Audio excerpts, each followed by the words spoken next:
Hello and welcome to a very special episode of Cross Button VR. I'm not Laurie, this is not Ben and Alex. I am... that's just confused me. Good start. Yes, I'm not Laurie, and these are not Ben or Laurie either. I'm Alex, and this is Cross Button VR Side Quest Episode 1. So, I'm not really allowed to talk about Quest stuff on the main podcast because Laurie's a little bit of a dictator and he just stares at me and says, don't talk about that too long. So we thought we'd give you a little bonus episode since we're heading up to Christmas, a little present for you to talk about. Obviously, Quest 3's been out, about a month, 6 weeks now, roughly. First impressions of it. October, there you, all the details. So yeah, about 8 weeks, is that? Something like that. Aye, roughly. Something Doesn't like matter. Doesn't matter. Just where I got the date wrong though. Well, you've said it now, so we're sticking to it.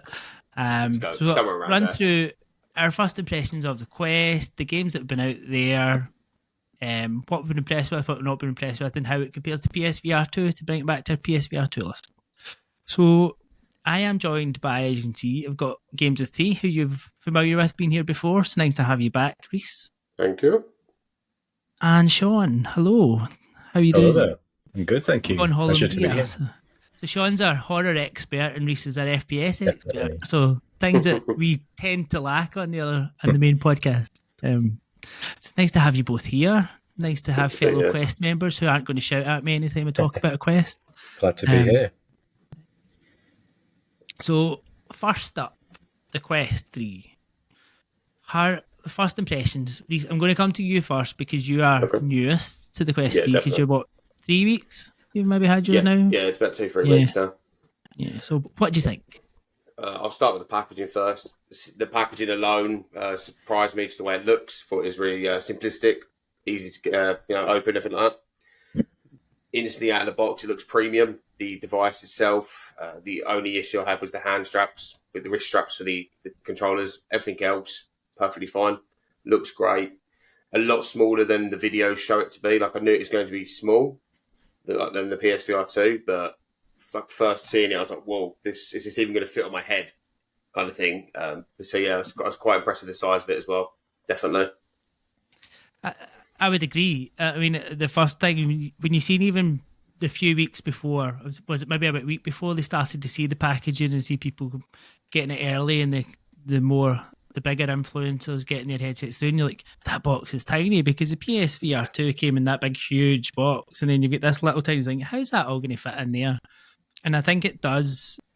It is incredibly small in comparison to the PSVR 2 when you think it as a standalone headset, but I suppose that's largely to do with the fact it doesn't have a proper head strap. Yeah, that is true. Which is probably one of its... That. Yeah, we will get onto that. But I agree with what you're saying in terms of the packaging, in terms of how premium it feels, and I think they've got, I think that design and how they've done with like the 3 bits along the front and kind of making a feature of that. Amazing. Yeah. But Sean, you were a little bit different. So you had a Quest 2. I had a Quest 2 previous, yeah. So that was my first VR headset, the Quest 2. So I kind of knew what I was getting into when I got the Quest 3. It's kind of why I wanted to get one, because I knew how good the Quest 2 was for its time. Yeah. So my first impressions of it were, like you said, when you see all the people getting the early releases and they were checking out the headset, I couldn't really tell the size difference too much, but when you see it, because I was in the process of selling the Quest 2, I had both headsets side by side, and I could just see like how much it slimmed down in the front. And I think that's what a lot of people said, is it's more like central to your head, so the gravity isn't pulling downwards because it's so close to your head, so it's just so much more comfortable, I think. And the size and the look of it is just awesome. So first impressions on the design and how it feels is great, I think. Yeah, no, I completely agree in terms of it is so slim at the front, and you're almost looking at it like, how is everything in there, and how can that run on its own? Because it is, and I suppose technology from where the Quest 2 came out to where you're at with the Quest 3 in particular, and you think the size of processing units, the size of like SSDs and things like that, and all the stuff is getting smaller and smaller and smaller, and it makes sense. Yeah. But I think and I've seen a lot of people say like they can hear the Quest running when they're playing it. I've never once noticed No, me neither. the Quest, like never noticed the noise of it. And I think the one thing that really surprised me when I first kind of got it and put it on was the built-in headphones, because I'd never used the Quest. Like, this was brand new to me, and I've only had the earbuds in the PSVR 2, and to have those little headphones just over your ears, and the sound quality of that is insane. Like, it's so good. Definitely. And then you don't have that whole locking yourself away with headphones in and not knowing what's going on around you. You're at least aware to your environment of like someone coming in or coming near, which I think is such a good feature to have those external speakers. Definitely. It's totally viable to just use that as well. You don't even need to buy earphones, because I think they're that good. Just, you kind of feel like you're wearing earphones, but you're not. It's weird. It's weird how it contains it so well. Yeah. I didn't even know it had a headphone port. Yeah. I literally only found that out a week ago that it had a headphone port. Because it's so well, I get it, that comes back to that design. Like, it's so well designed with the USB-C on one side that you can hardly notice on the headphone port on the other. Like, you wouldn't, unless you were looking for it, you wouldn't know. I don't know where it is, because I've never even looked for it. I thought it was the button to push the strap on, and I was like, why is there a hole in the headset? And I was like, oh, no, that's a headphone port. So I tried it, and the built-in headphones are better than like my Turtle Beaches that I tried on it. So I was like, okay, I'm just go back to the built-in headphones. But I think then moving on to the setup, because I've kind of jumped ahead and started talking about the actual features of it working. But I think that initial kind of putting on, I remember doing the setup of the PSVR 2, and that felt like, oh my god, this is amazing. And it's when it started scanning the room and everything, I think this is then even the next level. Like, you've seen a lot of the videos of people setting up, and I think a lot of that was a little bit put on. It's like, oh, I can set this up using my phone through the pass-through. I'm like, no, you can't. I'm like, you really think you could see that? And like, you try to get the numbers and it all kind of mutates and warps, and I'm like, no, that's all for show. I'm glad you said that. Yeah, I mean, it is good, but it is very much when you start scanning the room and you see all the different colours coming through, and then I think, and I was doing this again earlier because I had to restart some of the rooms, and how well it picks up like the shape of a room and the wall of a room, and when you start scanning the ceiling and everything, you're like, it's so clever, like so clever. And the fact you can then store all these different spaces in it, store different rooms, and it knows where you are, and then planning out the furniture and building the furniture into the room space so that it knows for your mixed reality, like what's furniture, what's room, what's in here. Did you say you can save different rooms? Yeah. Oh, okay, that's good to know. I've been resetting it every time we go to a different room. Well, I think you can. There's a setting somewhere. It's like cloud something. I can't remember exactly what it's called, but it then it stores all the different kind of areas that you've been in, and you can reset like the rooms. Pretty crazy how it can remember separate rooms and whereabouts you are in the house, and that you're in that specific room. That's just pretty crazy. Yeah, because downstairs to me would be best for like mixed reality as opposed to up here. So that's good to know. But I suppose it's very easy. Did either of you have any issues with setup? I think it was a very easy setup process. I would think I was so excited to set this thing up that I already like made the account the night before and everything like that. I tried to use your referral thing. I was all set up, and then literally I got it home, connected to my phone, and I think within about 20 minutes it was all set up. I'd say 20 minutes, but it's probably even less than that. I'd say 20 minutes on top of like downloading some games, and then I was straight in. It was such a quick setup to the point where you didn't even really feel like it was a setup. It was almost like it was out of the box. It was really easy to do. Yeah, my setup was the exact same, pretty similar. Besides one thing, and that was trying to connect it to like the Facebook account thing to try and get it set up, because I had my account hacked like 6 months ago, and I had to really change all the passwords up and all this kind of stuff. So when I went to try and get back in to do it, I was like, I don't know what my password is anymore. And then when I tried to look at it, it had some like weird dodgy picture because someone had hacked my account. So there's a few loopholes I had to get through to try and get back onto it, but that was my only thing. But that's purely because my account had been hacked and deactivated and stuff like that. Yeah. So I'm in a small percentage, I guess. And I suppose that is the thing, been linked to like a Meta and Facebook account, because I've not had Facebook for years and years and years, and I'd only picked it up set up an account again a couple of years ago for a random like private group in a gym or something. So I've got this random account, but like like I suppose that is a downside of having to be linked to a Meta or Facebook account, and it's good in the way. I see if you were a Facebook user and how it all then interfaces and like all your stuff automatically syncs and can stream through to Facebook, and it's all there to share on Facebook and stuff like that. If Facebook is your main way of like creating and sharing your content, and that's brilliant. But like, I hate Facebook. Facebook's for. Well, I always felt like Facebook started to become for the older generation and for your grandpa and your dad and they were all the people left in Facebook. But it started out as being a cool thing to have, and now it's just a burden in a sense. Yeah, no, absolutely. It's a good way on the Quest for friend suggestions, though. If you have people that you might not even know have a Quest, it usually pops up saying that this person has one. So you might be able to connect with someone that you've not spoken to for a long time when you realise that they have a Quest or something like that. So it does have its positive sides to it. Yeah, definitely. No, I can see that. And that side of thing, if you are an active user, then definitely it would be good, because I think I have maybe 5 friends on Quest. I certainly don't think it's any more than that. It's 5 or 6. I have 4. Yeah, 2 of them in this podcast. Yeah, this is most of them here. I'm proud of that. Don't need any more at the moment. I'm fine with that. We're a good solid group. Yeah. So that was a haven't setup. played any games to each other. Well, I've played with each of you individually. I haven't played together. Yeah. So it's... Well, let's have to sort that out. The Prio for Dungeons of Eternity sounds good to me. Yes. Santa version, Christmas version. Let's go in. Oh yes, let's do it. Yes. So before we move on to games, last thing was about accessories. So obviously this launched with a few, we say, overpriced accessories. It was maybe a nice way of putting it. And I think that's probably the main downside of this thing at the minute, is the lack of third-party accessories. Like, some of them are out there, some of them aren't. But I think I'm going to focus on 2 main things. Head strap, which I'm really struggling with at the minute. So the built-in head strap I didn't initially find too uncomfortable, but maybe the last week or so I've really started to struggle with it, just like tension in my head. And I think it's because, I'll move on to that in a wee minute, but I'd got lenses, and once I got lenses I could see it better, and then once I could see it better I could position it better, and then when I got it in the right position, then that's when it started to hurt. So I think that built-in head strap's not for everyone, and there's still not maybe the perfect one out there, particularly with a battery pack, because I think the Elite head strap itself have they stopped manufacturing it? Have they for the market at the moment, I think. Yeah, because the battery was either faulty or it just wasn't powerful enough to actually recharge the headset for how well.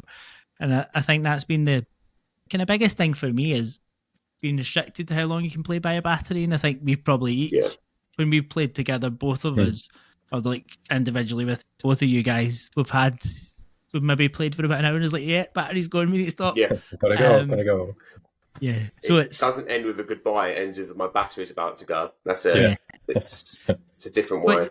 Which is quite a funny feeling. Like, because you never think about that with PSVR 2, and I suppose it's different probably for you, Sean. You've been used to being restrained by a battery, but I certainly never have been. And I'm like, because I'm not even thinking about it, and then you get this thing come up, like, oh, your battery's going to die. I'm like, but I need to beat this guy. I'm like, come on. Worst case scenario is I was streaming a full playthrough of Resident Evil 4 on the Quest 2, and I got 5 minutes from finishing the game, and I was just about to finish this one part off the final part, and then my battery died. So I had to then wait like 2 hours, charge it, and then go back into do another stream to play for 10 minutes to finish the game. And it was just not good.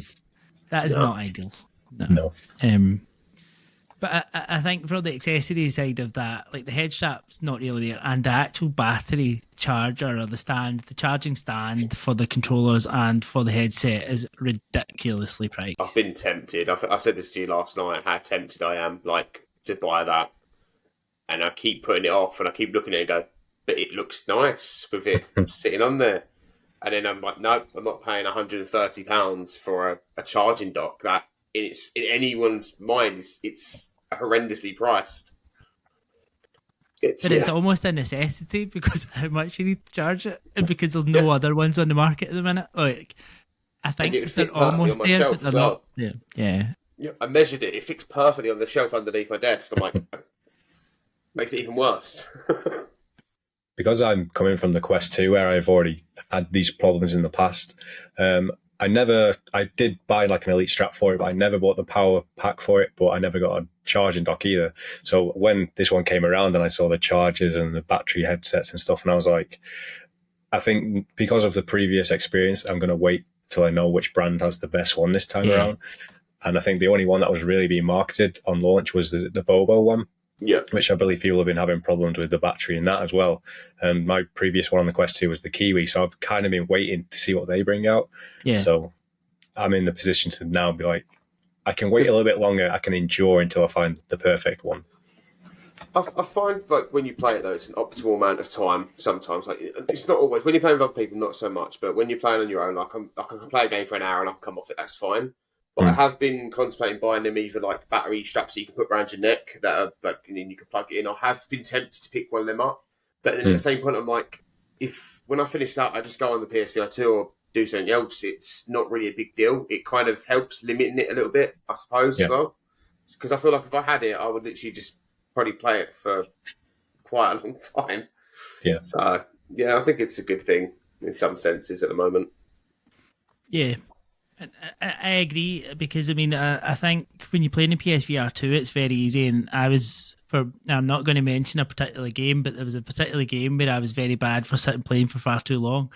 And it could be hours and hours that go past, and the controllers wouldn't necessarily drain that quickly playing this game either. And I was sitting there and I'm like, I really should not have this thing so close to my eyes for that length of time. So it probably does constrain you from that perspective, and it is probably a better amount of time you should be playing. It's not like you're sitting there after 45 minutes and like the battery's telling you it's going to die. It's 90 minutes to 2 hours you're kind of getting easily, generally. So it is good from that perspective, but I would like to find, as you say, Sean, kind of getting that more experience, and I'm glad I've not rushed into buying something, because I know we talked about it a little bit, and then I was looking at that Bobo VR or M3 or whatever it was that it was coming out, and the people were having issues with the battery charging. I'm like, glad I waited. So can I give it a bit of time, and I'm in no rush to get it in there. But one thing I mentioned a minute ago is that obviously I wear glasses, and I found when I got lenses from a PSVR 2, it made a big difference. And I looked at the lenses on this Quest 3, I'm like, how on earth are you going to put a lens on there? Like, you see those pancake lenses. So I got some from Ons VR this week. Where did you order them from? Ons VR. Oh, I've not heard that one. So I got some from there in the PSVR 2, and they're very, very good. So they're little magnetic lenses, but they come with a little case. But the casing slots right into the lens. So when you actually look at it, there's a very, very slight gap around each of the pancake lenses, and it just kind of pops in and clicks in, and then these just sit on magnetically on the top, and it makes such a difference again. Like, I'm like, oh, it's crystal clear now, and you appreciate like how good the quality of the screens on here are. And I think you do notice that it's not quite the same like colour of the OLEDs that you get in the PSVR 2, but other than that, like, very, very, very good. Yeah, I feel like the clarity on the Quest 3's lenses, it doesn't have OLED and it doesn't have HDR, but as for just clarity, it is really impressive, I think. I think the brightness and colours, I feel like they pop a lot more on the Quest. I don't know if that's just me, but like I do feel like your blues and, they do kind of pop a lot more.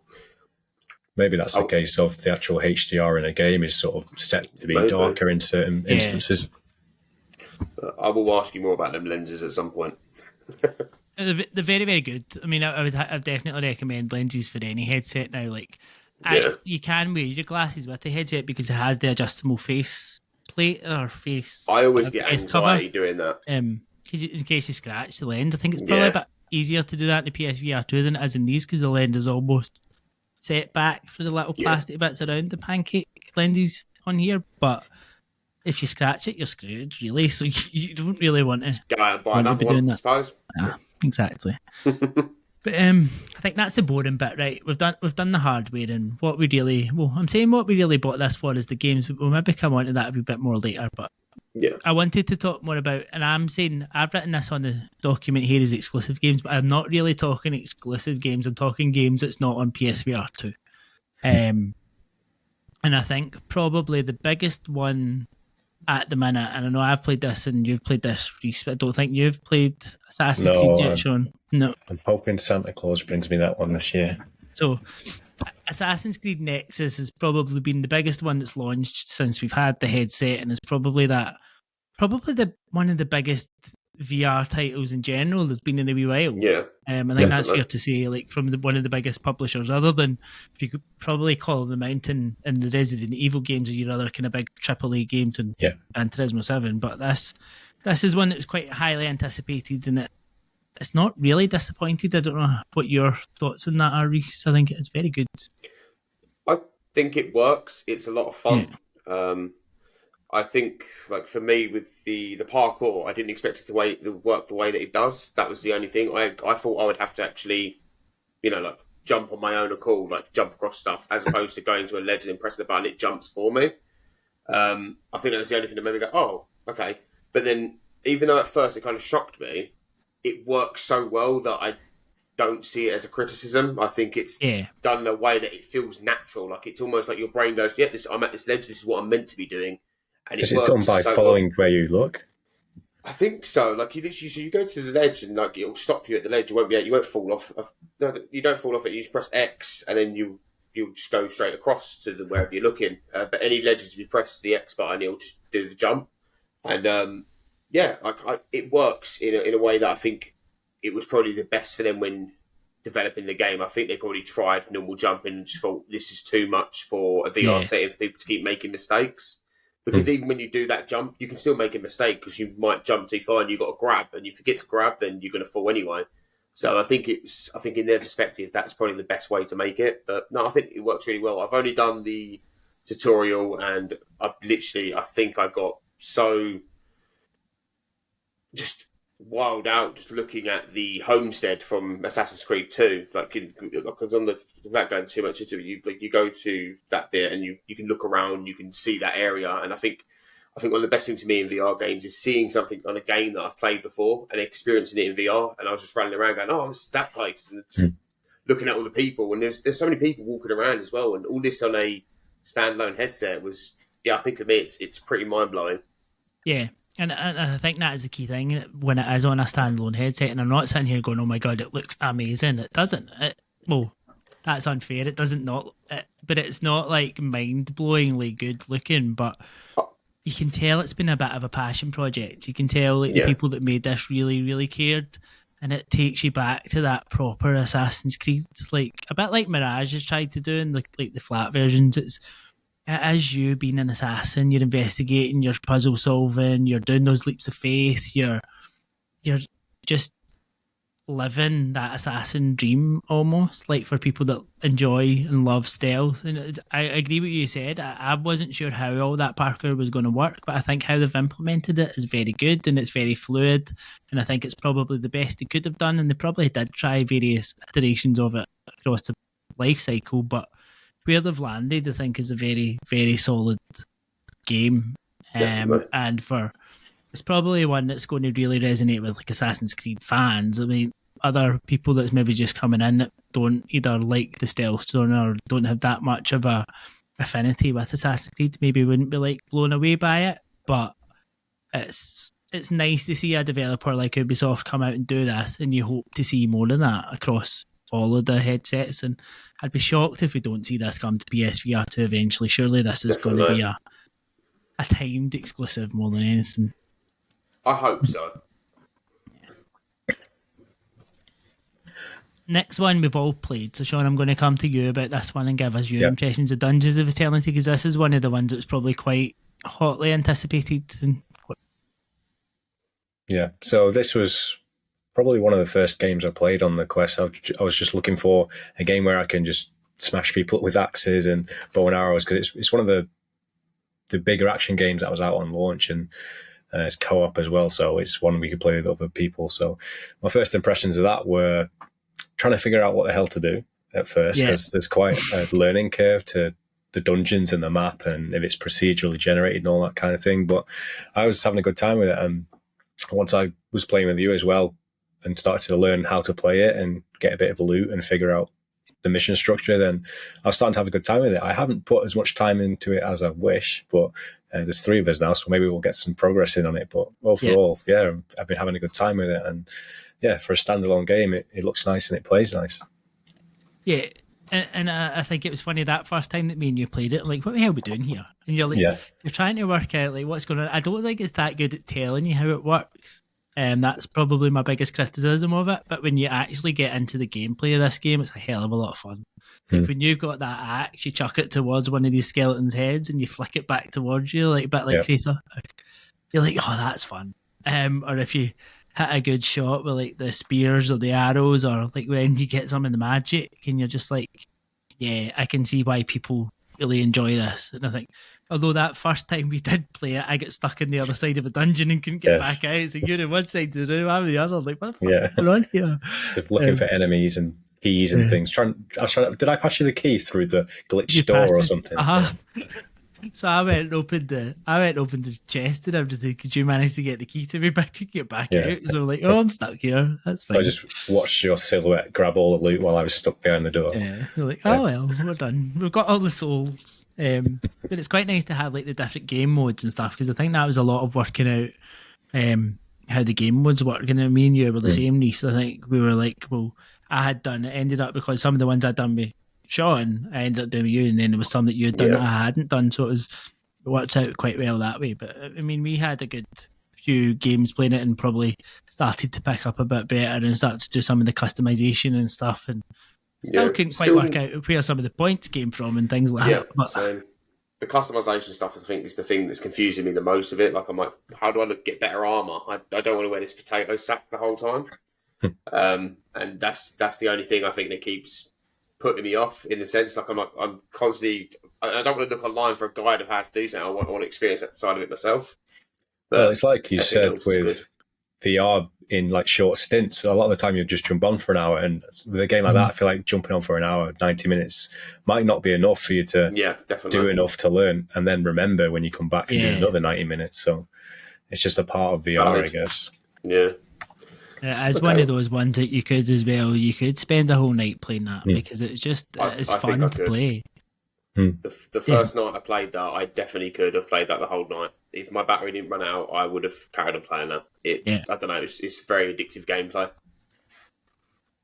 Yeah, it's very, very good. And again, another one you might see come to like PSVR or something down the line. Like it's one that I think you could get a big following for. I think you could see this being the kind of game like you would all, like 3 or 4 of you on a Friday night or a Saturday night, like let's jump on that, and you would be there all night because you could quite easily be. I think they did release sort of a big roadmap for it, so they do have plans for it going forward, so that's good. Yeah. It'd be good to see how that develops. I suppose it just depends how many people ask for it, really, isn't it? Like whether it's worth doing. Crossplay would be good as well if it did come to other platforms. Yeah. Definitely. I mean, I think every game needs that, because we were talking about this in the main podcast like last week. It's like you can't stick to an exclusive platform because the VR space itself is not big enough to have one platform exclusivity. I mean, it's niche in itself, and if you're then limiting the number of players to your game, then if you want to have this type of game where you need a community and you need a player base, if there's nobody playing it, it's going to die. And so the exclusivity in the VR space makes very little sense, I think, at the minute.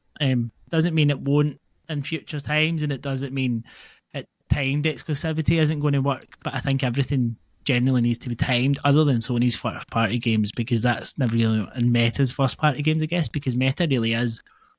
Number of headsets that are out there for Meta probably allows them to do that because of the starting place with the Quest 2, all the other Quest Pros, Rifts, etc. But I mean, I think if VR's to grow, then exclusivity needs to disappear a wee bit. And that's just my opinion. But another one that we're talking about exclusivity. So another one that's been exclusively launched at the minute on Quest is PowerWash Simulator. So I played this. I think, John, I've played a little bit. Yeah. I've played a few missions on it. Yeah, have you played this, Reece? No. So I mean, this this for me is the definition of a game that was made for VR. Like when you play this game for the first time, and like when PowerWash Simulator, I remember when it came out on the flat version, everyone, what the hell, why would you want to play a game that you are just simply power washing, and it just basically mesmerizes you? See, when you come and do it in VR, it's just like relaxing. It's chill. It's so chill, and you feel so good, and you've got your little power washer in your hand, and you're flipping the nozzle, and you're just like, I'm going to clean this garden. I'm like, and I remember, I'm sure I spoke about this on the main podcast, but I'm like, I want to go and I want to get my car in the driveway and I want to get into mixed reality and I want to clean my car and I don't want to clean my car because I don't want to get dirty and I don't want to get wet, but I'd quite happily go do it in my headset. If you've got like a points multiplier above your car, it'd make it so much better, right? Yeah, it'll make it all a game. Like, let's do this. But I mean, it just really is. I've never seen a game that works, that has transitioned from flat to VR that really should have just been a VR game in the first place. I mean, it's a game that shouldn't work in flat, but it absolutely does work should have worked and does work in VR. It's so good. Everyone should give this game a go because you'll love it. You'll absolutely. I think you'd struggle not to like PowerWash Simulator, even from the social perspective, because you can go in. The three you can be going cleaning this garden and just having a chat. Like, it's just stupid. Like. And it just shouldn't work, it should work, but it shouldn't work from that perspective, but it really, really does. Absolutely does. Has it received a Quest 3 patch now? I think I don't know if it's actually received it. I think it's in progress, because that's the one thing I was a wee bit, when I played it, I'm like, this doesn't look as good as I expected it to look. I did think it'd be a wee bit sharper. Yeah. So I hope there's more to come. I don't think it's had it yet. No. Well, I've seen a few people use that. Like, is it Game Optimizer, where it basically maximizes the resolution of the headset, and I've seen people play it with that and it looks like incredible, but until we get an official patch, at least we'll know it can be a lot better. Yeah. That's PowerWash Simulator. Another game, so this was one of the first games I played, right, and this is again an exclusive.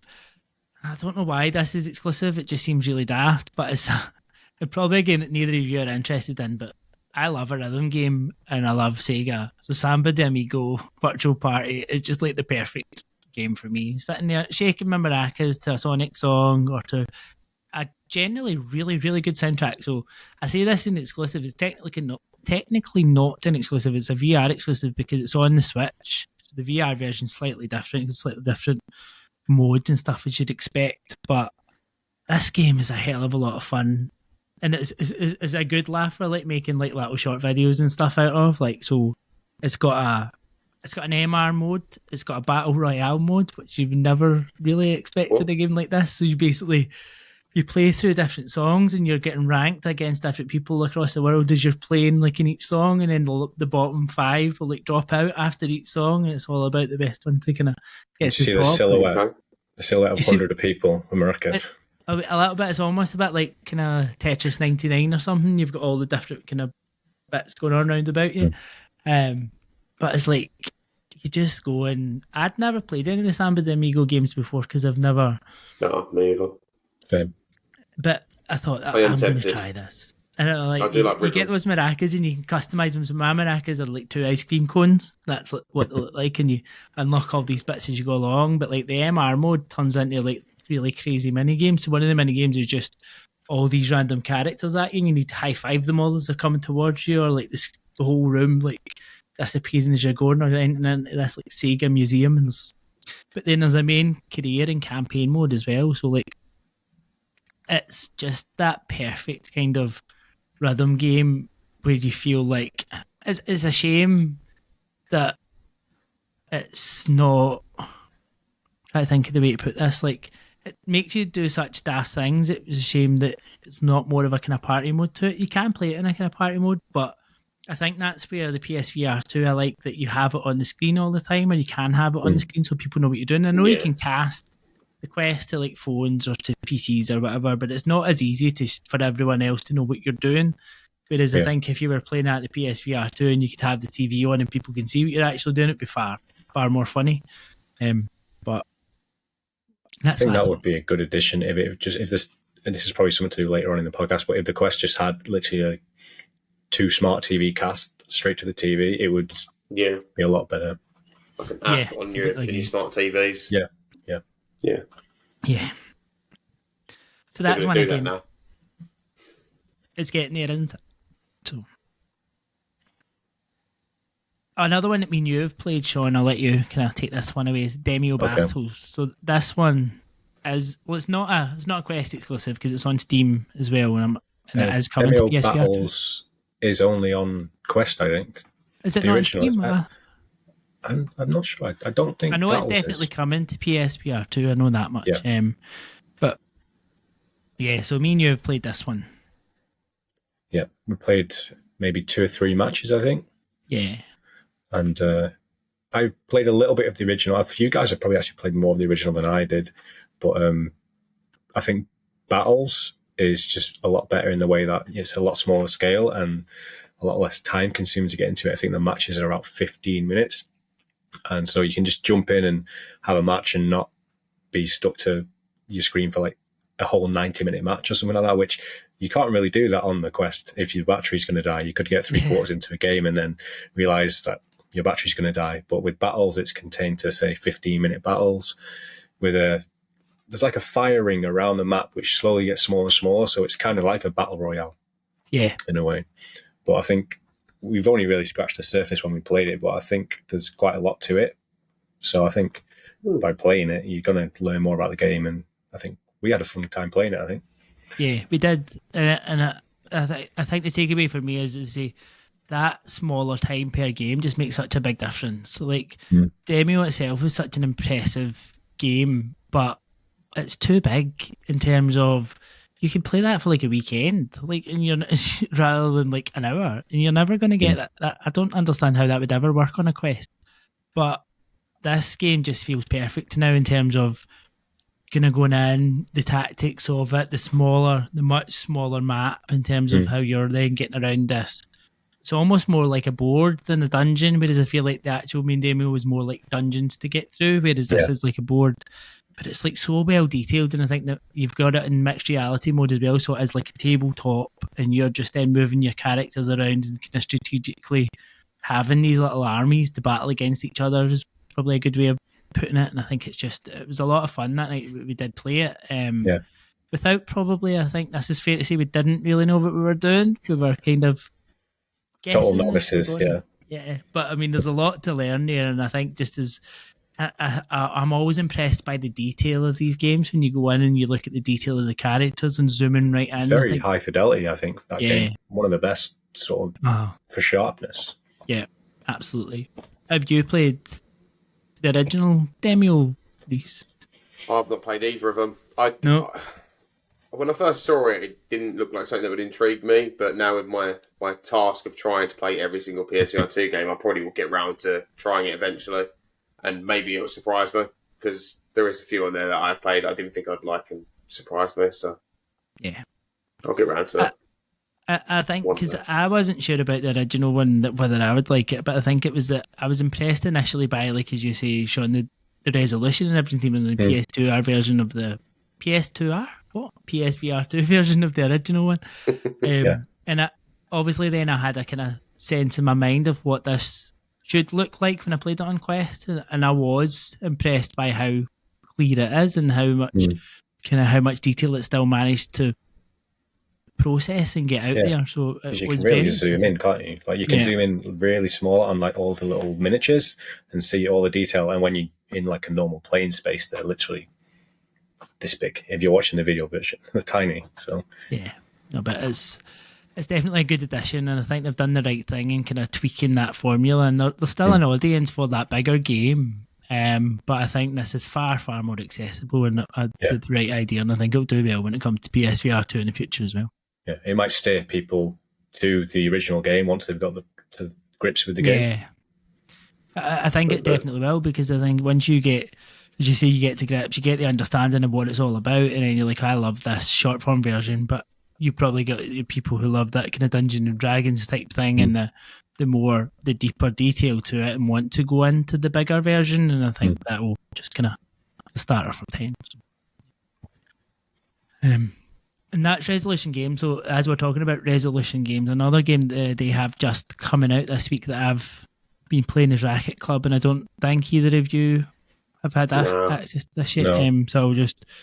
What this one is it's almost like... See, the closest thing I can compare it to is C-Smash, but it's not. It's C-Smash in a much more traditional setting in terms of it is just you in this little I'm saying tennis club, and it is like tennis, but it's more like kind of short tennis.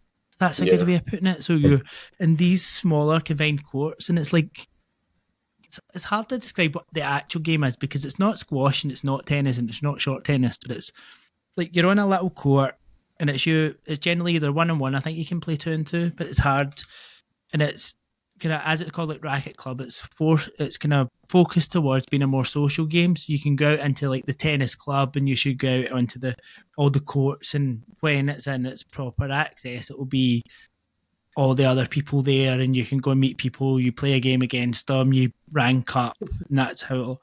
But the actual gameplay itself is very, very good. So you're in these small courts and they're like almost boxed in, so there's like walls around it.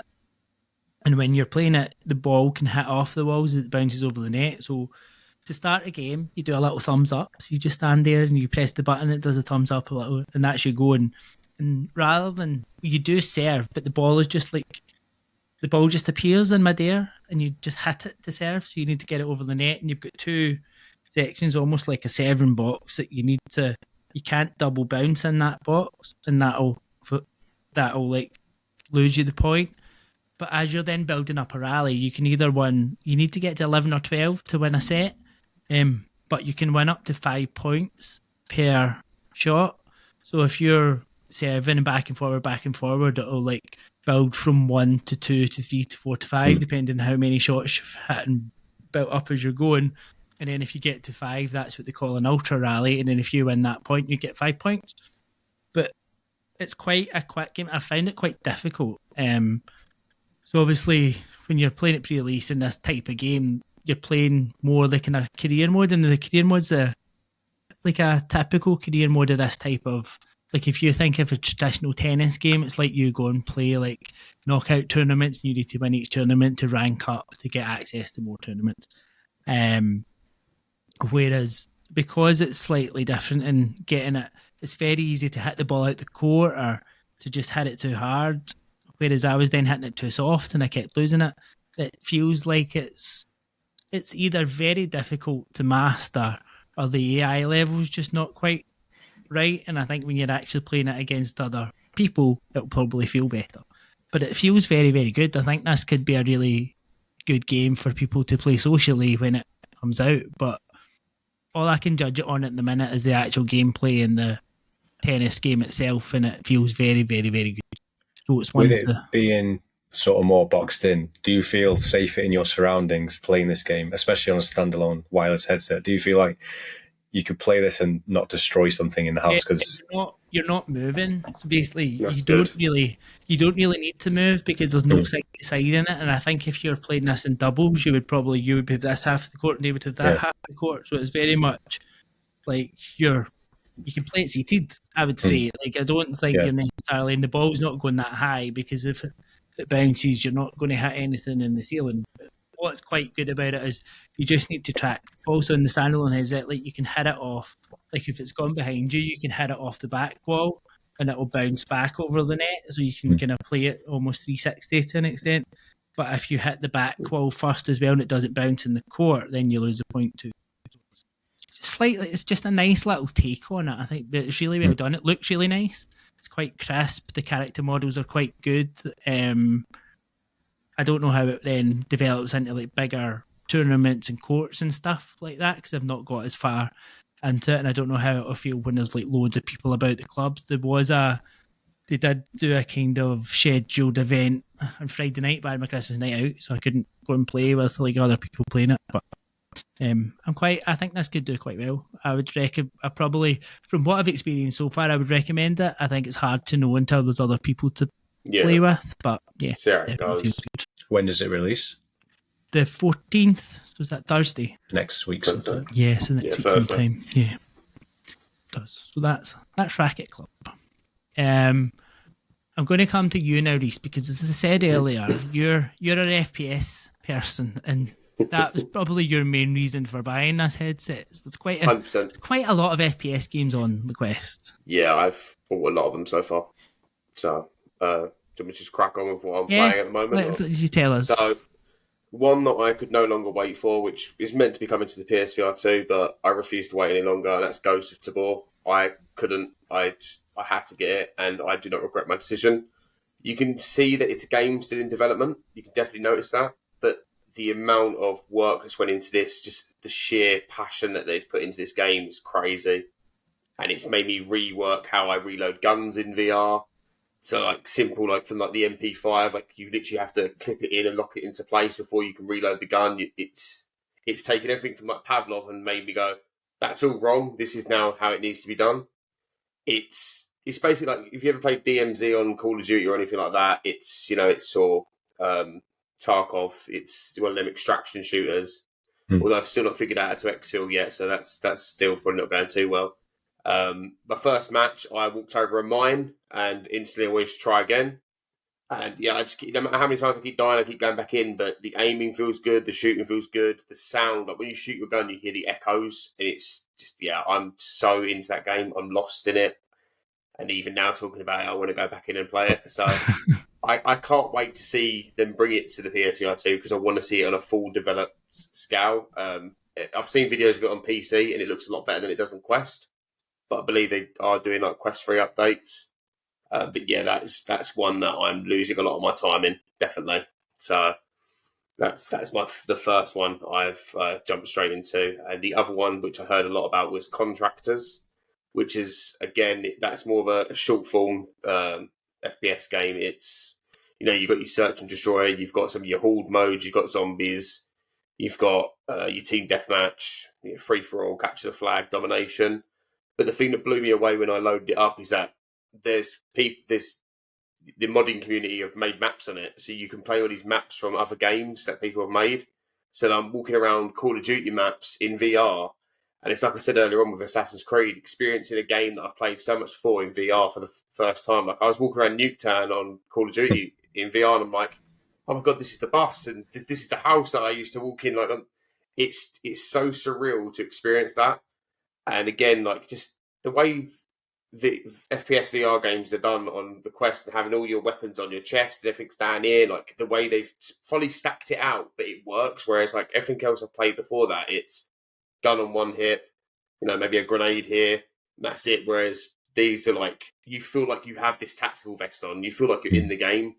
And yeah, I've just not experienced anything like it before. And anytime a first person shooter game comes to Quest, I think I'm going to pick them up straight away. I'm in it. What's your top rated FPS on Quest or PSVR 2 as well? So for PSVR 2, I'd probably say only because it works more than, because I'd only really, for like multiplayer shooters on PSVR 2, I only really consider, you know, Firewall and Alvo. And then, you know, you've got other shooters on there, but they're not really multiplayer. So the two multiplayer shooters are Alvo and Firewall. And I'd probably play Alvo over it just simply because Firewall, although I do enjoy it, there's not enough there. And every map was from the first Firewall. I'm playing a game I've already played in a sense. Whereas with Quest, I'd say in terms of how the game looks, Contractors is probably one of the best ones to go for. But the one with the amount of, you know, passion behind it is definitely Ghost of Tabor. But there is a lot of others as well. There's like Outward that feels a lot similar to Contractors, but it's on a larger scale to the point where you have to use a tablet to look on it where the objective is, and you have to follow it around, and you've got to hold your shoulder to speak to your teams. And yeah, I don't know, Quest's on a whole nother level for the first person shooter games. I think if anyone was to go to me, I want to play FPS games, what do I buy? I'm going to tell them a Quest. And I love my PSVR too, but I'd tell them a Quest if they want FPS games. It's, yeah. That's where I'm at. I just need to pick one. I need to pick one game and I can't think. Looks like I have to think a bit longer. Okay, we'll talk after this. We'll go right into that. Sure. Whereas I just think they're talking a different language, because first person shooters are just games that I've never got on with. Like, and I don't know if it's an age thing, and I think you're both a bit younger than me, but it's like when Call of Duty came out, I felt like I was already past it. And like I did play a little bit when like the launch of the 360 and stuff, and like, but I was never ever good at it. Like, and I think that was the main thing for me. Yet I feel like with VR, it almost feels a little bit more accessible. I just anytime I've like tried to play a first person shooter in VR, you're like, oh, I can at least see and aim and look at what I'm trying to do here. Whereas you're not trying to like fiddle with the thumbsticks and do all these and aiming. At least it feels a bit natural. more intuitive. It feels right, doesn't it? It feels like when you look around a corner, you're looking around that corner as opposed to a game you're rotating around. You've got your sensitivity to think of. Like if I go around a corner, I can throw my whole body around that corner with it as well, which kind of helps. And I mean, if you play an FPS game and you don't like sneak around a corner like this in VR, then you're playing it wrong. I would sniff my gun up, if not that, or I put my back against the wall, and definitely did it wrong. VR, it's the go-to for me. Definitely, I don't think that'll ever change. It does very much feel like though it's not quite taken over, but it's getting there. Like you feel there seems to be a new one all the time, and they're getting bigger and bigger in VR. Yeah. I will say though, I have noticed that because I bought, I think, so I played probably maybe the first day I got about 5 different FPS games, and I will say I was playing about 5 of them all on day one of the Quest 3. They are much of a muchness. Like, do not play 5 of them back to back. That's a bad decision. Pick up one and go, okay, this is the one this is why it's highly rated. Then maybe give that a couple of months and try another one. Do not do what I did because you literally go, oh, this is all here. And you go for the tutorial. I'm like, this is literally just a tutorial I've done. You're telling me everything exactly what I've already done. And you do realise the similarities, but yeah. Yeah. But at least you're enjoying it, and that's the main thing. Because obviously if you 100%. The worst thing you could have done is picked up a quest for the first person shooters and then not liked them. That would have been a bit of a disappointing, wouldn't it? Yeah. I would have found other games like I am really enjoying Dungeons of Eternity. There isn't just the FPS games, but that was one of the main draws for me, definitely. And one of the main draws for me was mixed realities. I'm going to move on to that in a minute. I don't know if either of you get any other games that you'd want to highlight before we move on to the mixed reality stuff. I think we're good for episode 1, right? Yes, and that's plenty. Keep the phone. So my big thing about picking up the Quest C was mixed reality, and I'm not going to get into a lot of detail in any of these games because there's lots of games, but there's just a few that I thought were worth kind of highlighting. Because mixed reality seems fair to say a lot of people think is a bit of a gimmick. And I think I probably thought that initially until I started seeing it. But some of the games I played, particularly in the last couple of weeks, I'm like, mixed reality is probably quite the thing. First Encounters was the one we probably all played first because that's the one that comes packed in. And I think that first experience in First Encounters when these things start banging on your walls and knocking things through the walls, and it's pretty unreal. And I think mind-blowing. Yeah. It feels very different than it looks. Because you're like, oh, that looks a bit daft, and it's hard to explain, but when you're actually standing there and you hear things knocking against the windows or knocking against the walls, I was like, oh, this is something else. This really is something else. And I suppose, have either of you played The Cabin? I played The Cabin. Yeah, I played The Cabin. Because, I mean, that probably falls into that same category because you start to think, oh, right, and you map out all the room and you're like, oh, there's a window, like, where are they going to come? They come through the door. And it's like when they start then knocking through the wall and you hear them coming and you're like, oh. It's the freedom of it is what sells mixed reality because you're not, you can still see what's going on in your environment. You still know what's going on. You know, like your dog isn't chewing something while you're playing, but you can move around freely because you're not going to walk into something in your room because you're seeing it. So it just adds a lot of accessibility to those type of games, I think. Yeah. Yeah, definitely. And I think... sorry, you go. Oh, you go. I was going to say, with The Cabin, I tried it in this small room, so it didn't really work out too well. It played well, but it wasn't enough play space, so I'm going to wait until one day and I'm going to set up downstairs and go from the living room to the dining room and try it like that and see how it works out. It actually took me a while to get it to work when I was playing it. I didn't figure it out. It took me forever. I thought it was broken downstairs, so I brought it back up here and I realised you actually have to mark every item in your room like it's a door or a window. Yeah. And I'm going, well, I'm going, well, that is the door. I'm looking at the door. Why is it not telling me there's a door? You can sense the windows, right? And I'm thinking this tech on my head's telling me, and it's because somebody noted it to me. They said, you have to map everything yourself. I was like, okay. That was my problem. I didn't have a visible door, so I didn't put a door in, and it just wouldn't load. So once I figured that out, it was all smooth after that. Yeah. At least it remembers it though. So once you've done it once, that's it. Definitely. Because I think if you had to do that every time you're playing one of these games, it just wouldn't be worth it. Like, no, absolutely. It'd be a lot of effort. And at least then when you've done it for one game as well, it kind of remembers it for a lot of other ones. So it's also good. And I think that's probably my other point around mixed reality is the variety of games in mixed reality. So one of my favourite ones, and this was one that people were kind of showing off a wee bit before release, was Trackcraft, and I'm not sure if either of you have played this, but I still haven't played it. There is a demo on App Lab as well as like the main game, so you can download the demo, and it's just these little cars, little tracks, and you've got the creativity to go and build your own tracks. You can drive on community tracks, but you've got that you can manipulate them to like grab them, make them bigger, make them smaller, whatever perspective you want to do. And it's just, it looks so simple, but it's like, how do I get from A to B as quickly as I can in this mixed reality racetrack? And for all that should sound fairly normal or boring or kind of, don't know the word I'm looking for, but it's not. Like, it's just so engrossing.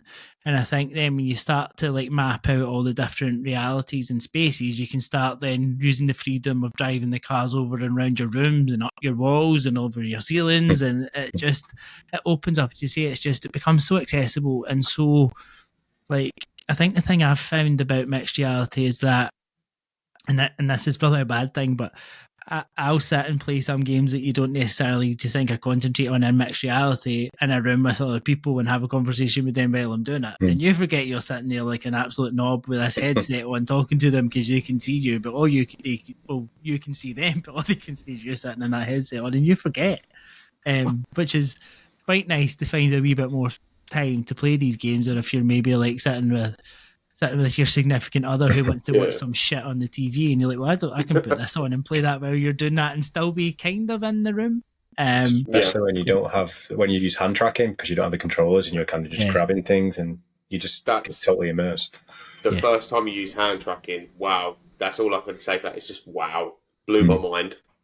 And I think a couple of games I would highlight for that is Cubism. And Definitely. I think Cubism is fantastic. I tried that today. That was chilled, like you said. You said it's a chilled experience, and I'll tell you what, I was actually just sitting there, leaning back on my seat, and I was like, it's just, it's just such a great experience, the way it works so well.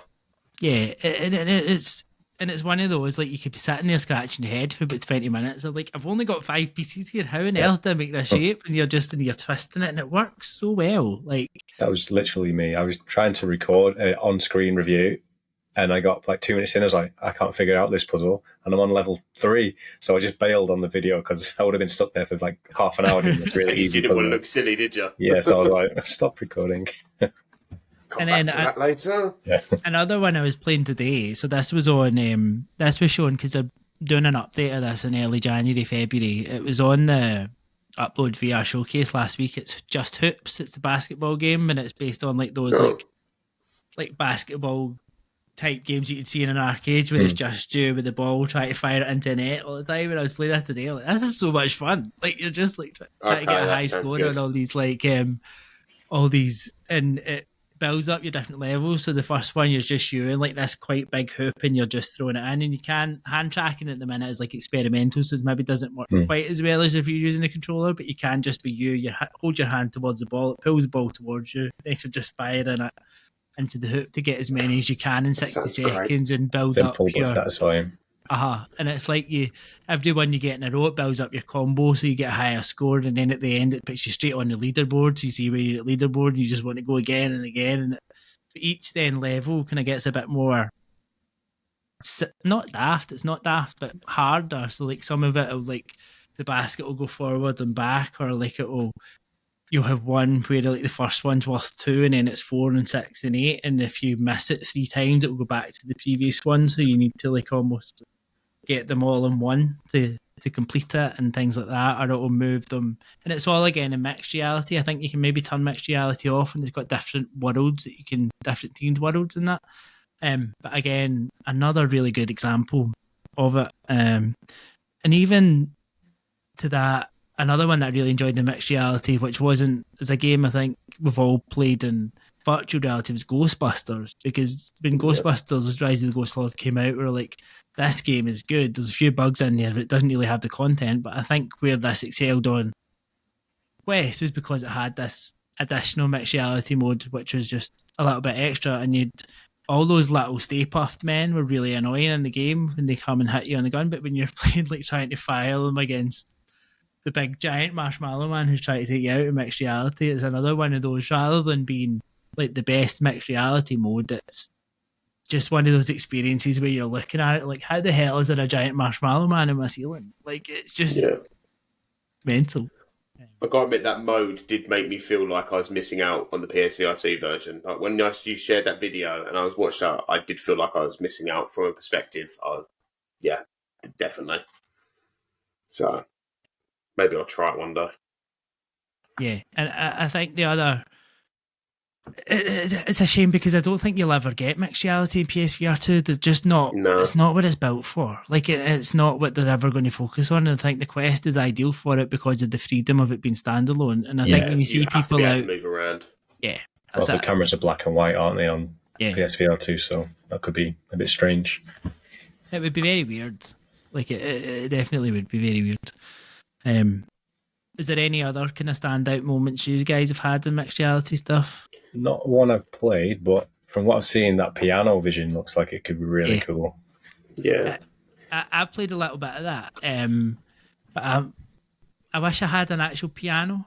I think if you had the piano to put it over the top of that and kind of teach you how to play the piano, I've seen videos of people doing that one. Like, the ability to go and like put it on your dining table and create this virtual piano to learn, it's like, it's so incredible, and you can just see how that then applies to so many different things, and it probably takes us on to the kind of non-gaming stuff as we're talking about. But there's just so many opportunities with this kind of stuff to progress in the future. The only two that I really played and have sunk out to me was Smash Drums.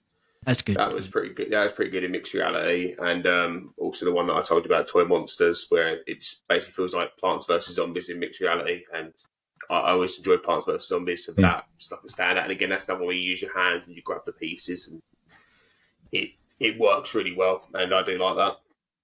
There was the one game, Aspire 2. They were promoting that quite a lot, and I really wanted to play that. But I mean, my living room is fairly large, fairly spacious, but it just would not let me use the mixed reality mode. It said I needed like 10-foot ceiling or something to even try it, so I never got to try that one, which is unfortunate. But I feel That's like a shame. There could be some boundaries for certain games in the future where you might buy it and then realise you can't play it, which would suck. But and I was kind of just speaking of that. So I was playing this afternoon, and I meant to talk about this. Wallace and Gromit, the Grand Getaway. So I mean, the main game of that, very much, it doesn't feel like a VR game. It probably more feels like an interactive VR experience with Wallace and Gromit, which I think for Wallace and Gromit fans are going to absolutely love. And I think you just go and play it. It plays nicely. It runs nicely. It just feels like a traditional Wallace and Gromit story. And if you enjoy that, you're going to absolutely love it. But for the mixed reality mode, when I was loading it up, it gives you like a checklist. And it's like, you need this much space, this much space, this. And I'm sure it said like 3.5 meters by 3.5 meters or something like that. Like, for a game like this, that seems huge. And I did manage to kind of do it, and I just got enough room in this room, which I don't think is actually as big as that said. But then when you go to start the game, it makes you map out the safe area. And I'm like, that just feels massive. So there's definitely restrictions on some of those games where you almost need to go into a park and just say, like, right, I'm out in the open, and which I suppose you could do. I can't imagine ever doing VR in public, mind you. I think a lot of people say that the sunlight can actually damage your lenses as well, so it's pretty risky, I think. I mean, I feel silly enough at conventions when I play VR, so let alone take it out in a public park and people see me play VR there. On the bus. Yeah, that's just not a bad idea. But bus journey is a lot better. Yes. No, I don't know. I'd feel like an absolute knob walking about in public with a headset on. Like, I just couldn't do it. Like, Samba I feel bad DB. enough. You'd play Just Cubism walking they're along, shaking wouldn't you? about. Like, yeah, I'm like just doing this on this man's head in front of me. Yeah. What is that person doing over there? Just ignore him. Ignore him. Don't go near him. Oh, sorry. Just slap the person in front of you in the head. Yeah. I'm immersed. But I have been really impressed by mixed reality. I know it's not a lot of people's thing. I know that was probably quite a lot of people's complaint about the upload showcase last week, that there was so much mixed reality in it. It's not going to appeal to everyone. It's niche. It's even more niche. It's a niche part of VR itself. So it's the kind of buzzword a bit at the minute. It is where things are trying to. What's the word? They're trying to push not it. milk it, but they're trying to push it, and they're trying to get as much engagement in it as they can. So obviously, it's the thing that they're going to see a lot at the minute, and I'm enjoying it, and it's why I bought it. So I'm quite happy to see that. I think the biggest takeaway about mixed reality, I don't feel like the hardware is quite there for it yet. Yeah, the camera lenses to pass through, but just from what we can play now, you can see that 5-10 years time, what could be capable with that sort of technology could be amazing. So And that is a very, very good point, because you're going to be doing it in a headset. Like, if you look at where the headsets in terms of the size that have done, you're going to probably do it with a pair of glasses on eventually. You're going to get to that stage, like, and it's just going to open so many opportunities in the future where you are going to end up living in the Matrix or in Cyberpunk or like that kind of world. But I want to very quickly, because I know I wanted to try and keep this to an hour, and I know we've already gone on for it a wee bit. So try and keep this last bit a wee bit. So, like, the non-gaming features of the Quest is probably where I think it really differentiates itself from PSVR 2 at the minute. And in terms of that, even from the fitness perspective, and the fact that it's got the built-in, like, move minutes and calories and all these things, and setting goals and give you achievements for all that, which I think is great, because anything that promotes movement, promotes lifestyle, promotes health, in this kind of space is really welcome. And I think that's where PSVR 2 could really learn in terms of how they implement and how their UI works and that kind of thing. But I think that's the first one that really stood out to me when it started, like, giving me these notifications, because gamification of this stuff is huge. And it's like, when you go back to, like, trophies, you can go to achievements. If you're going to give that to people, it's going to make them look at it. It's going to make them drive towards these goals. So it's going to lead to a healthier lifestyle for some people, which is always a good thing. The only time I've ever enjoyed cardio is on a video game. Yeah, it's pretty much the same, yeah. I mean, when you've got things like XR, what is it, Les Mills XR Fitness Dance or whatever it's called, it's coming next week. I mean, that's just your perfect cardio. I can't wait for that. I don't know why. I'm just excited for it. Well, VR fitness goes hand in hand with mixed reality as well, because you kind of can do it in your room. You can see. So I'm not seeing any games, but I imagine they just have AR things telling you goals and things in your living room. So you're basically doing a workout with, like, having like a Google Glass on, if you know what I mean. You're seeing goals very, very in front of you. It's very, very good for that, even like for some of the games. And I think a lot of them aren't quite there yet, but I think there's so many different, like, subscription-based services and stuff on the headset.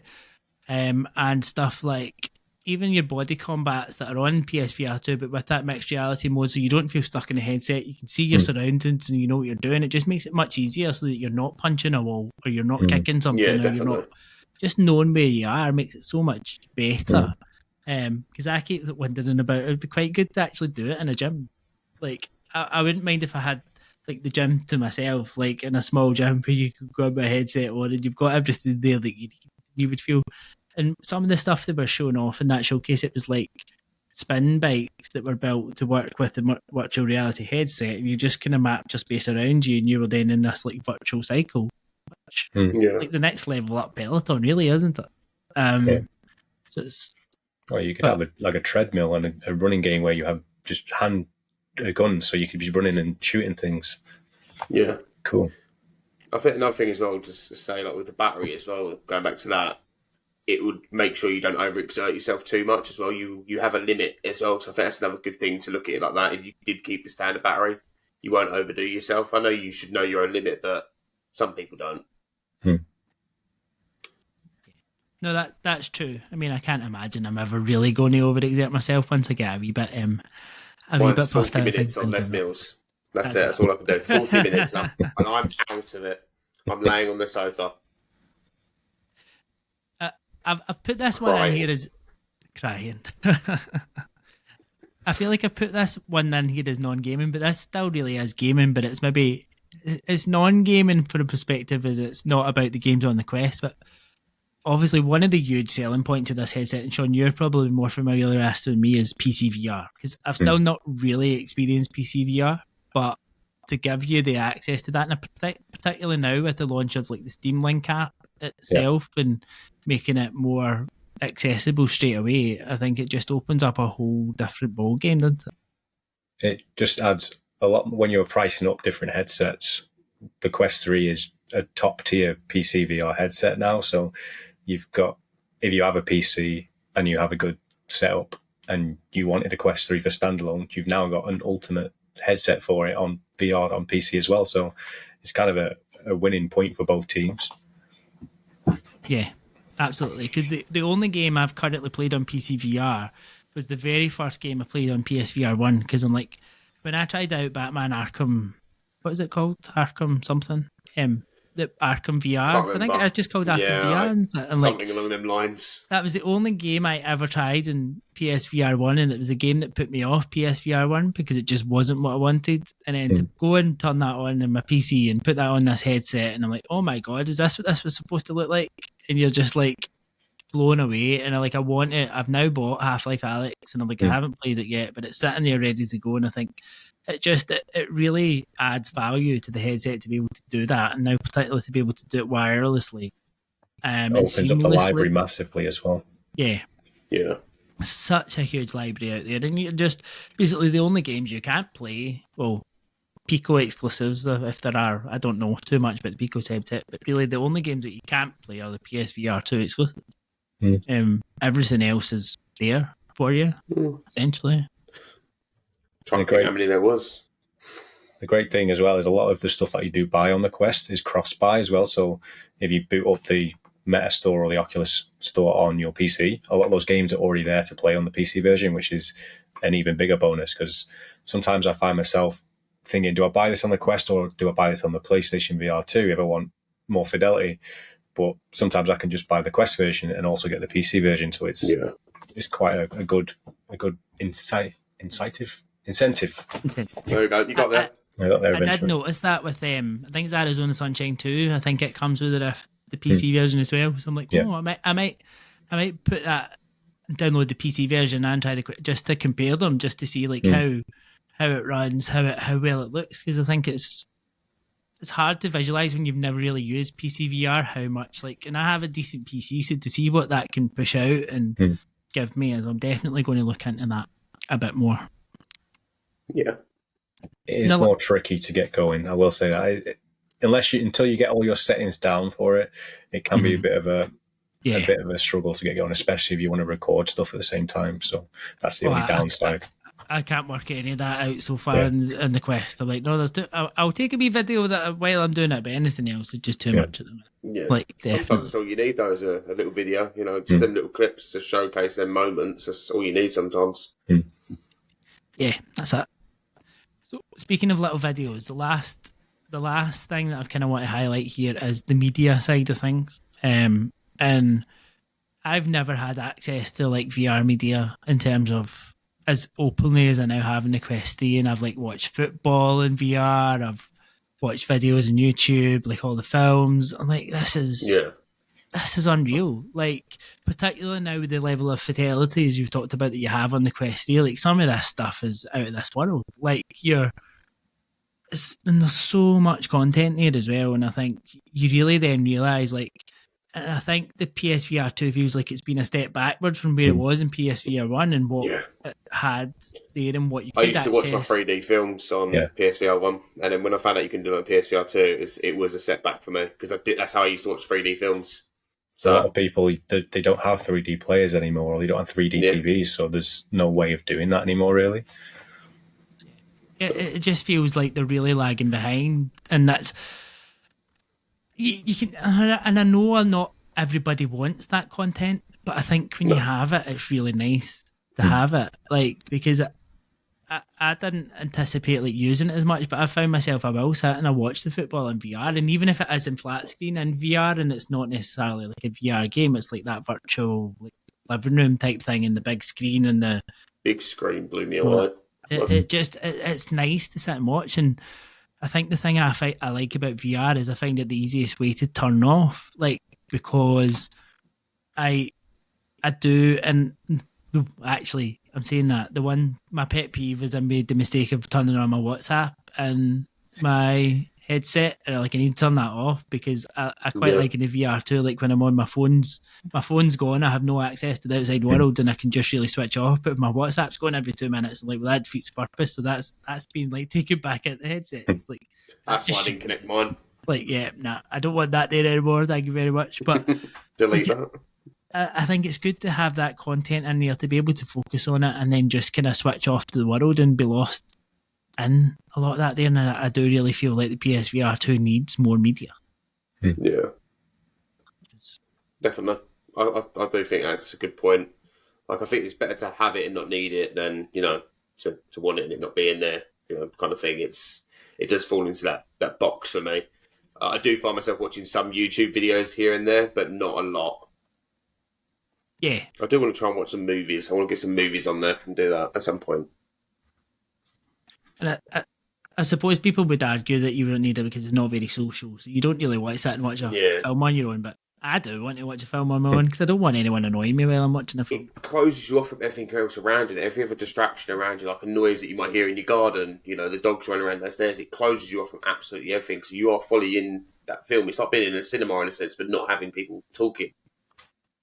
I suppose you don't need the cameras for it as well, so you could probably just lie in bed with the headset on watching a movie. Yeah, exactly. Yeah, and just I'm going completely off on a tangent here, but I don't know if either of you have seen the game Pillow. Yes, I've been tempted to buy it. Well, I bought it today and I haven't used it yet, but it is exactly that, Sean. So it's basically it's a game that you play in bed. So you basically, it's for like you map it out and you lie in your bed and you're doing all these kind of like, it's almost like, it's not bedtime themed, but it's like different kind of, it's all about more relaxation, and it's still a game and stuff, but it is that lying down and taking that different aspect. And like, I would never imagine going and lying down in VR and feel, but like, maybe I will take this to bed. I wish more games had that. My back hurts after playing VR for too long. Yeah, no, I completely agree. Heels. The heels of my feet when I play VR for too long, that's what does me. But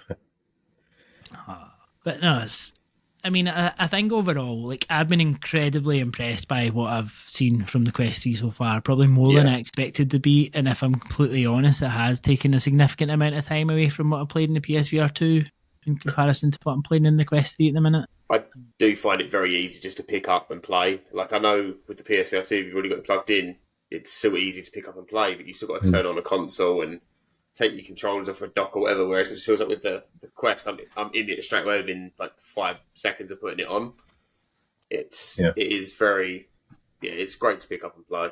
I don't know about you guys, but when you play PSVR 2, do you kind of have to calibrate the eyes and everything every single time you play it?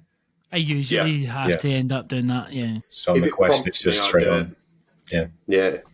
As soon as it does that prompt, I do it straight away. And 9 times out of 10, it has moved somehow. Get absolutely blinded by the eye tracking thing as well. Yeah. And I mean, I suppose that is the key thing that is missing, is the eye tracking. But I can't say I've particularly noticed it. I've not really missed it, to be fair. No. Because I feel like everything that uses it on PSVR 2 either uses it for stupid things like, let's select the menu with eye tracking. And although it's cool at the first instance, it's not really, it's not really that great to select a menu. It's quite slowing sometimes. Whereas if like foveated rendering and things like that, then yes, it does definitely work well with that. But I think a solid start, and I think that's probably a good place to end episode 1. I was going to look into what we've got to look forward to, but I think there's plenty that we still need to discover that we've not even got to yet. Never mind what we've got to look forward to. So I think maybe talk about that next time. So thank you both for joining me. It's been nice to have Very you. welcome. Been a pleasure. And thank you to everyone that's listening. Thank you to all our patrons for supporting us as always. And if you do like we do, we are part of the Cross Players. Please head over to the Cross Players, thecrossplayers.com/links. You can find links to all of our content, to our Discord, to our socials. So please come say hello. And hopefully we will see you next time, and you won't be too put off by the fact that this is not PSVR 2. So thank you all and goodbye.